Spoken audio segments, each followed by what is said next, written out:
मेरे प्यारे बच्चे, तुम्हारा बाबा तुम्हें बहुत प्यार करता है। बहुत दिन से संदेश नहीं डाल पा रहा था। प्यारे बच्चे, तुम चिंता क्यों करते हो? तुम्हारे जीवन की जो समस्या है वो मेरी समस्या है और तुम इस बात से भली भांति अनजान हो कि तुम्हारे जीवन की जो समस्याएं हैं मैंने उसका निराकरण कर दिया है। क्योंकि तुम जब परेशान रहते हो तो मुझे बिल्कुल अच्छा नहीं लगता।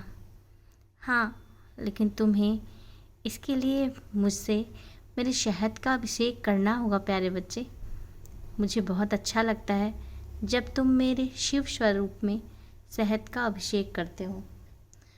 प्यारे बच्चे, तुम जिस चीज़ के लिए चिंतित हो उस चीज़ को मैं भली भांति जानता हूँ। तुम्हारे जीवन की समस्या को मैं भली भांति जानता हूँ और उसका निराकरण बहुत जल्द ही होने वाला है। चूँकि मैंने सारी व्यवस्था कर दी है, इसलिए किसी भी प्रकार के लिए तुम्हें अविश्वास मन में नहीं रखना है। बस मन में अपने बाबा के प्रति, अपने ईश्वर के प्रति, अपने गुरु के प्रति विश्वास रखो और सारी समस्याएं उन पर छोड़ो। और मैं हूँ ना, तो तुम्हें क्यों चिंता करना। तुम्हारे जीवन में अब उपलब्धियों का समय आ गया है, लेकिन तुम्हें इसके लिए अच्छे कर्म करने होंगे, सेवा कार्य करना होगा। ज़रूरी नहीं है कि आप तन से, मन से, धन से ही सेवा हो सकती है। सेवा वाणी से भी हो सकती है। कैसे? लोगों को बुरा बोलना छोड़ दो।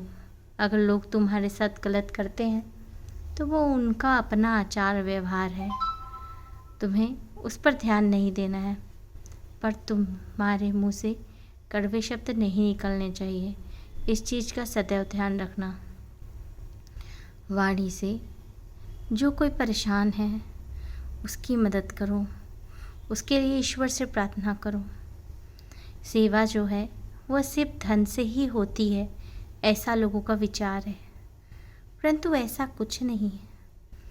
जैसे कि लोग ऐसी कल्पना करते हैं, किसी बहुत बड़े आदमी को देखते हैं कि भिक्षुकों को दान दे रहे हैं, पैसे बांट रहे हैं, बड़ा बड़ा भोजन का आयोजन कर रहे हैं, भोज का, और उसमें बहुत सारे लोग लंगर खा रहे हैं। तो जो सामान्य व्यक्ति है, जो नहीं कर सकता, वह सोचता है कि हे ईश्वर, आपने मुझे तो इतना दिया ही नहीं कि मैं इतना बड़ा भोज का आयोजन कर सकूं या लोगों को बांट सकूं। परंतु प्यारे बच्चे, एक चीज़ का सदैव ध्यान रखना, अगर इतना बड़ा आयोजन नहीं हो सकता तो क्या 2 दाने पक्षियों के भी नहीं रखे जा सकते? पक्षियों के दाने रखना है, उन्हें जल रखना है, उनमें सारी व्यवस्थाएं करनी है। तुम्हारा पुण्य प्रताप उतना ही होगा जितना कि उस बड़े भोज का है। अपनी सोच में ऐसे बुरे विचार या फालतू विचार नहीं आने दो, क्योंकि तुम्हारा साईं, तुम्हारा ईश्वर सभी को इस अनुरूप बनाता है कि सभी के सभी प्राणी सेवा कार्य कर सकें। अगर धन से नहीं कर पा रहे हैं तो मन के शुद्ध विचारों से करें, वाणी से करें। अगर वो भी नहीं होता है तो ईश्वर ने हर एक व्यक्ति को एक विशेषता प्रदान की जाती है, दी जाती है। ईश्वर के द्वारा ज्ञान प्रदान किया जाता है, उस ज्ञान को विस्तृत और व्यापक रूप से उसका प्रसार करें। कुछ नहीं तो लोगों में भक्ति ही प्रसारित करें। अपनी श्रद्धा और विश्वास का समर्पण करो। बस जिस दिन तुम ऐसा कार्य करने लग गए, उसके बाद से तुम्हारे जीवन में अमूल्य परिवर्तन होगा। अपने बाबा की बात को नज़रअंदाज नहीं करना प्यारे बच्चे।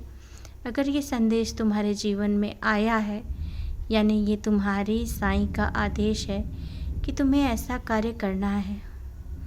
अपने खाने से पहले कुछ भी भोजन किसी भी जीव जंतु, किसी इंसान, नहीं है तो पशु पक्षी, ज़रूर 4 दाने उन्हें डालना है और तत्पश्चात ही ग्रहण करना है। मैंने लक्ष्मी से ये बात कही थी। तुम साईं सच्चित पारायण में तो पढ़े हो ना कि जब लक्ष्मी ने उस भूखे कुत्ते को जब भोजन दिया था तो वो भोजन मुझे प्राप्त हुआ था। और मैंने उसे हमेशा ये सीख दी कि बेटी पहले उस भोजन को ऐसे पशु पक्षियों को खिलाओ, किसी भूखे को खिलाओ और उसके बाद स्वयं भोजन ग्रहण करो। और उसने उस कार्य को अपनाया भी पूरा जीवन भर, और पूरे जीवन भर मेरा आशीर्वाद मेरी प्यारी बेटी लक्ष्मी को मिला। जैसे लक्ष्मी मेरी बेटी, वैसे तुम सभी मेरे प्यारे बच्चे हो। तो मैं यह चाहता हूँ कि वह सारी की सारी जो भोजन है, भोग है, आयोजन है, कुछ नहीं तो एक रोटी ही सही, गाय कुत्ता जो भी जीव जंतु मिले उसे प्रदान करो। तो आज के लिए इतना ही। बहुत जल्दी ही तुम्हारा बाबा फिर साई संदेश लेकर आएगा।